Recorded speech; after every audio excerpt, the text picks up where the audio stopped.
Hi guys, and welcome to this video, some Frontier video. My name is Jay Wakefield, and I thought it would be as good a time as any for a quick wee update on the Dell Latitude C500. Now, some of you may remember my last video where I tried installing Windows XP Fundamentals, or Windows Fundamentals for legacy computers, and it didn't necessarily run so well, even under 384 megs of RAM. Well, what I've done now is I originally took the extra 256 megs of RAM out because, you know, I feel I will need it for another project. In fact, it's in one of the compact Preserios up there. And just so we know about them, it looks like I really am going to have to take the two machines and make one good machine out of it because, you know, I just seem to be more faulty components than anything. But I do have a working machine that all it really needs is some aesthetic work done. So that's what I'm going to do. I'm going to take the good parts from the other one and put them into, well, that machine. And the good machine's got a DVD-ROM CD writer combo, whereas the broken one's only got the DVD drive. Anyway, back to this one, which is also a 900 MHz Celeron. Basically, it didn't necessarily work well with Windows Fundamentals, so what I did was I removed the memory, like I said, and I basically put Windows 2000 Pro on it, because I think it runs a lot better. It's still quite a slow machine, probably because it's a Celeron, but it doesn't run too bad with Windows 2000, and the battery's holding up pretty well. You know, I've been on it probably about half an hour to an hour on this battery, and it's running absolutely fine. What I did was I replaced the CMOS battery. I had to order them from overseas. I ordered them from the States. I've got two lots, one for this machine and one for the C610. And knowing that the other C series machines that I have take exactly the same batteries, I'm probably going to order a whole load more, and then I can have all of them with good CMOS batteries in. These are the originals. I don't like how these kind of use sticky paste stuff to kind of secure them to the machine's chassis, when IBM usually have them in a wee tray tucked away. It just makes it so much easier to kind of be able to pull it out of a wee tray rather than having to use a flathead screwdriver and just pry the battery from the case. Also, the wire to my replacement battery was a lot longer, so I had to make sure to tuck that away carefully so it didn't get caught in any components or do anything silly. Anyway, the RAM in this originally came with 128 megs. I've now upped it to 256. So let's have a look at Windows 2000. It's if you use the computer at school during the, probably, I'm going to say mid-2000s, or at university or in the workplace, chances are you know a lot about this operating system. It has DirectX support. It can game with the rest of them. Some games will obviously say detect that it's an NT platform and the installers just will not run.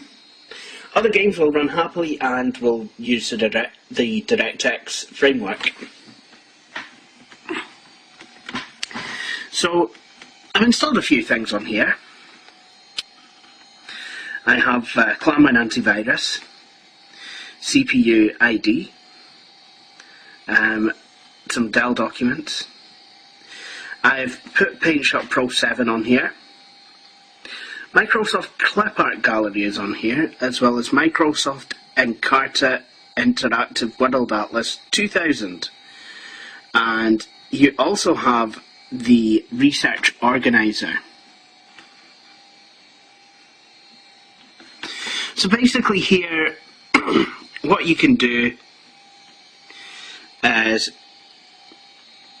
well, it gets you, wee tutorial on how to do things.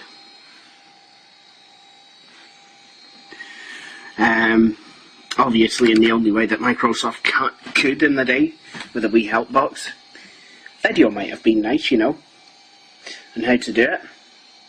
See, if Encarta was around nowadays, I'm pretty sure a video would have been provided, and actually would have been quite enjoyable to watch.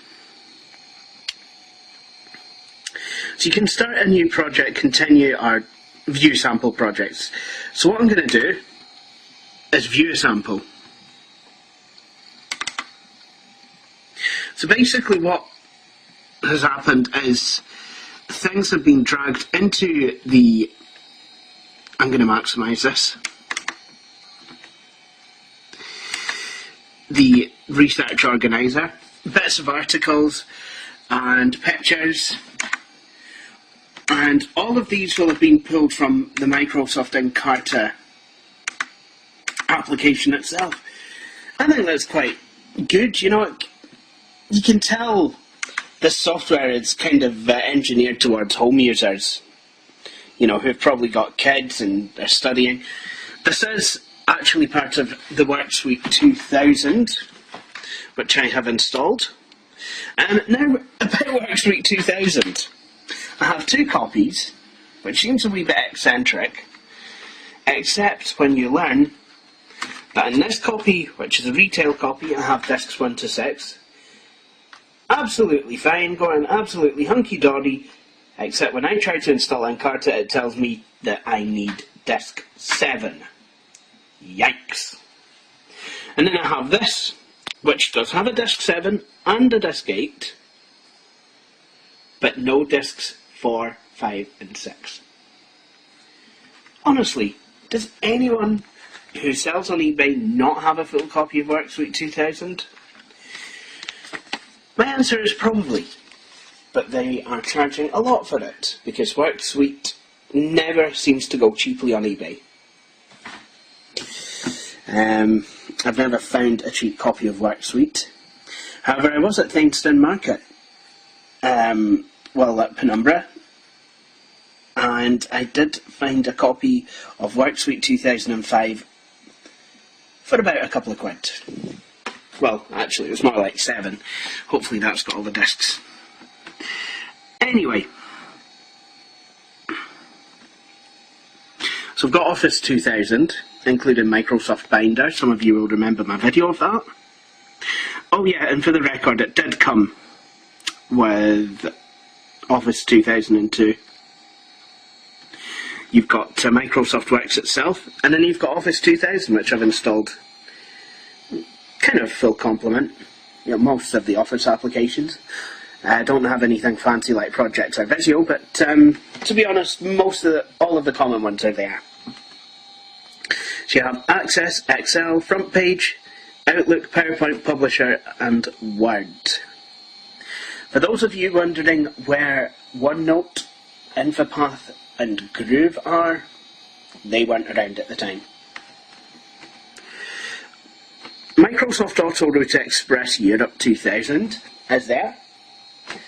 That is pretty good, as it recognises the city of Edinburgh and actually recognises some streets within that. I actually found out why the City Streets application installed on my Canon Innova Book 200LS didn't recognise Edinburgh, and that's because it was a demo version that I believe it only had New York. Now, I also have Mozilla Firefox on here. So what I think I'm going to do is I'm going to take this baby online, just very briefly, and we're going to do the usual acid test.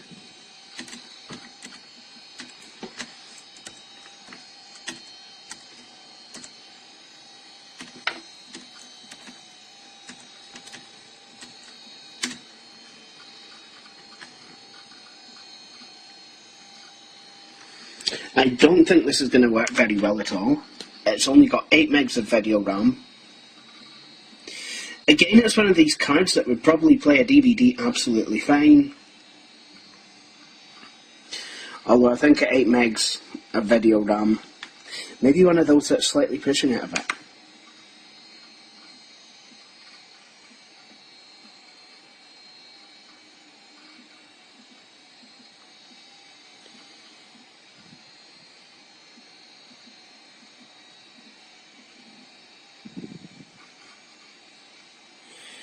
Oh, so I need Adobe Flash.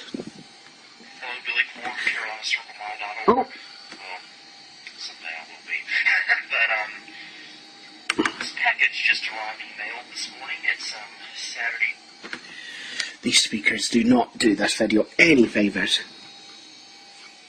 Don't know what happened there, but, seems to have enough Adobe Flash to get by.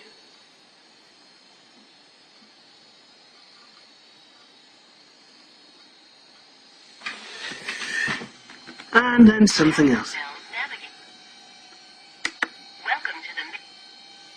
Let's try again. Seem to have accidentally clicked on one of them.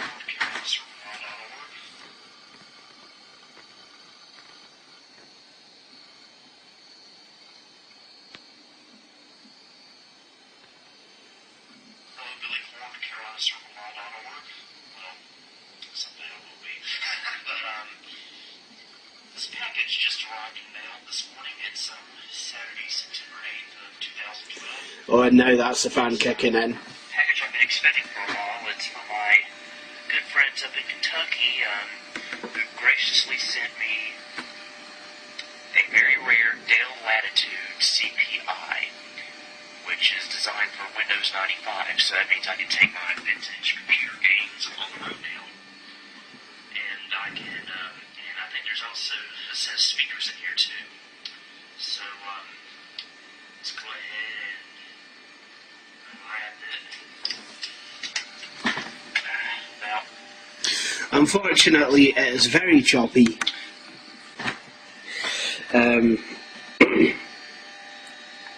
There's also Picture It Express.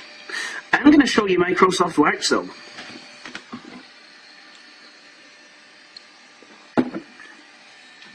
So this is Microsoft Works 5, also known as Works 2000. As you can see, the interface has changed quite a bit from Works 4. Yes, while Microsoft Works 4 had a task-centric view of things, Works 5 has kind of taken it to a more, well, in Microsoft's opinion, kind of friendly, webby type look. And you'll notice the design language of a lot of the Microsoft services and what have you, and a lot of the more multimedia centric applications. And this is for those of you who think that Windows 8 is basically what the renaissance of flat controls. Why don't you take a look at things like this search button, this text edit box, this way of selecting things. Yes, it's a wee bit colourful, but that would not look out of place on Windows 8, thinking about it. In fact, it might even give the system a wee bit of a reason to live, or at least its users anyway. Just like in Works 4, you start off at the task-centric view, but you can then go to a Programs tab, which was previously called Works Tools. And the tasks basically divide things up into categories like letters, labels, newsletters, flyers, household, money management, internet, and email, research and education, cards and crafts, yada yada yada. Whereas Programs divides things up into programs. So it's like, you want to do something in Word, Works Spreadsheet, Works Database, Works Calendar. And if I didn't have the Microsoft Word add-in installed here, where Microsoft Word currently sits, that would be where the Microsoft Works word processor would be. Microsoft Encarta, Microsoft Money, Home Publishing, Picture Express, Auto Route Express, MSN, Internet Explorer and Outlook Express, and get a load of the old IE and Outlook Express icons. So let's say I want to write a cover letter in Word. Yes, Word will do this on its own. In fact, Word has a very good letter wizard. However, Microsoft Works kind of adds to that. And their letter wizard, well, it's kind of made to look a wee bit more friendly in the home. So you've got different styles, modern, professional, or simple. Let's say professional. And while Microsoft Word will take you through the steps of, oh, what's the person's name, what's their address, what's your address, the sender's name, blah, blah, blah, blah. Microsoft Works' letter wizard basically just asks you what style of letter you want, and then boom. And then it'll actually put in placeholders, you know, address line 1, your name here, address line 1, city, county, postcode, phone number, and I'm glad it's realised that I'm British and put postal code there.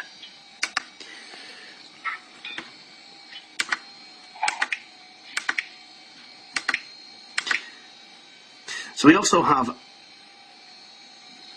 well, there are a lot of programs. There's Microsoft Home Publishing, which I must admit I really like the sound of. I've not had much use out of it, but I have seen Microsoft's adverts for it. Personally, I was always one to use Microsoft Publisher. But I think what's happened is, when we got to about 2002, Microsoft Portrait Photo basically amalgamated the features of the pre-existing Picture-it. Shut up! And the Microsoft Home Greetings. Although I think I prefer this interface. I think it's nice and warm, and do you know what? It is just a pleasure to kind of be in this program. I wish I kind of made programs colourful and kind of chunky like this once again. Because what we've got now is absolutely hideous. So let's have a look at what you can publish. You've got blank projects, which is really quite creative. You can create, it's showing there, you can create a calendar and a piece of paper divided up into squares, and a blank piece of paper that's folded over, and what appears to be colour swatches. Why would you print out colour swatches at home? If I'd have done that on my home printer, I think my mum would have went absolutely mad. I'm not sure she would have liked that. Printer ink is expensive. You can create awards, banners, business cards, calendars, cards, invitations, craft envelopes, flyers, pamphlets, letters, stickers, newsletters, party sets, photo projects, postcards, posters and signs, reports, presentations, stationery sets, and then there's add-on packs. So yes, while it will do a lot of what Microsoft Publisher can do, I think it's designed for the home user, or, you know, maybe even a small business. Let's have a look at what happens if I create a blank project. Well, I mean, I've basically come through to the program, the main program, which kind of looks more conventional. And, well, my first impression is, I'm in Publisher. Okay, I feel like I'm in a later version of Publisher, but I certainly do feel like I've just been put into Microsoft Publisher. So, whereas Microsoft Publisher has a bunch of buttons that we all are supposed to know what they do, Of course I do. I've been using Microsoft Publisher since I was about 6-7 years old. Some people might not have done. You've got to remember that this was a time when people were, yes, believe it or not, in the year 2000, still only looking to buy their first computer and then, you know? Yes, there were some people in the 1980s who are looking at second and third computers, but you know what? They were rich. So you've got change paper or background, change picture, text or object, delete something, print, zoom, more options, return to the opening screen, and ideas. So, let's have a look, actually. See if I can actually use this to publish something. New data source, tools, edit. See, now this is where I seem to have the problem. Oh, here we go, add something. Now we can add text, shape, line, page background, border, new page, or other. Let's start with a nice wee border. That's what I used to do at school. Let's have a look at business. You've got all sorts of nice wee borders. All quite reminiscent, actually, of Microsoft Publisher, actually. Classical coupons, geometrics, modern.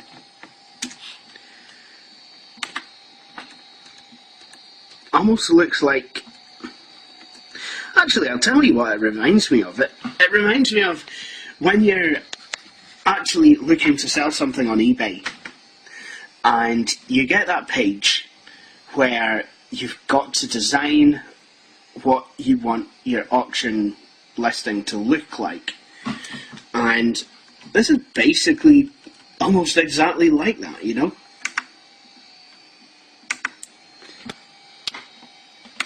You should bring out this software and have an eBay listings template on it.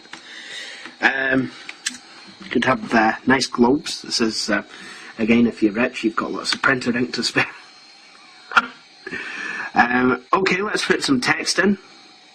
I'm a wee bit disappointed to not see any word art.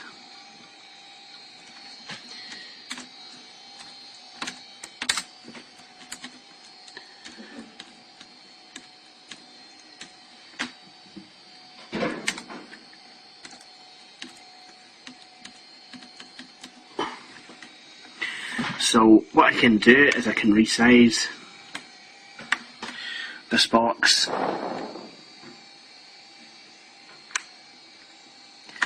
There we go.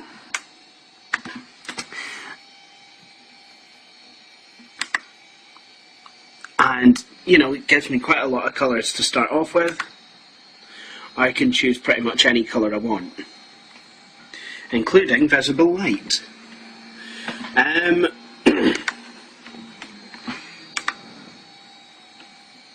I'll tell you what this reminds me of, this particular colour palette. It kind of reminds me of Nokia's S40 phones. What colour would you like your operator logo to be? And you used to get something that looked exactly like that and even offered the same colours.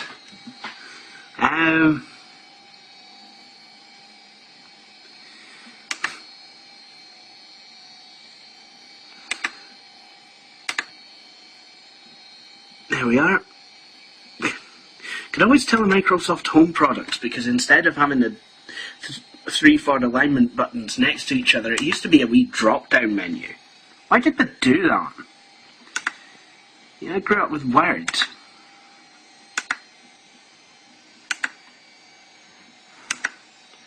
J. Wakefield Computers. Let's add something. Let's add maybe a wee bit of clip art.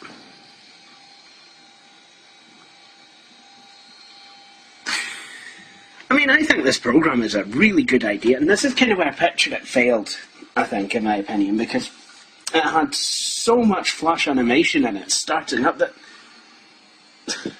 you know, and the controls were, I think, too much the other way, too funky, that I think it kind of just lost all of its seriousness. Whereas this, I think this is perfect as a home publishing program.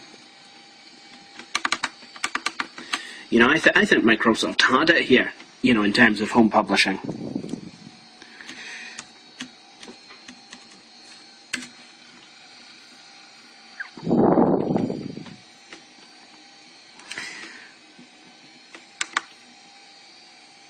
So let's take this one.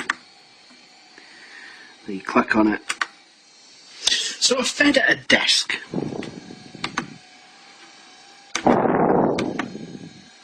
And now, because I've fed it a disk, I've been given my wee clipper image.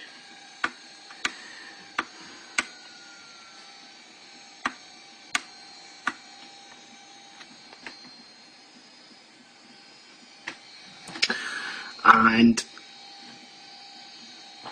I could edit it, but I'm kind of fine with the picture the way it is. Whoops. No, stop it. And, oh, picture options. Return to main options. I don't like how that's buried right there in the middle. You know, it's not very good user interface design, but, oh. So back, add something. Oh yeah, there it is. See, now whereas publishing you draw your text box, home publishing kind of just dumps it somewhere. It's like, there you are. Then you've got to kind of find it and drag it. There we go.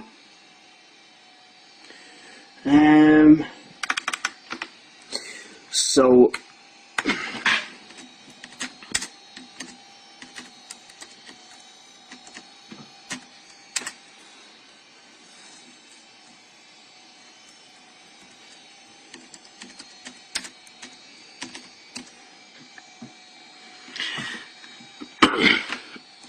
I've put a wee foot thing on the bottom. I'm going to go ahead and centre that.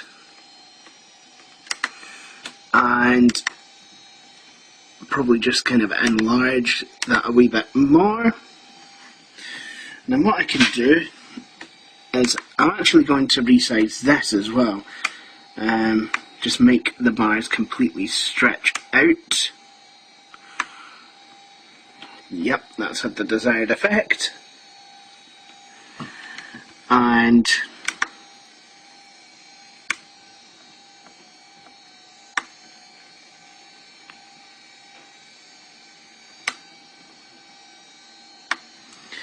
there we go. That's me made a publication. So what I'm going to do is I'm going to save it.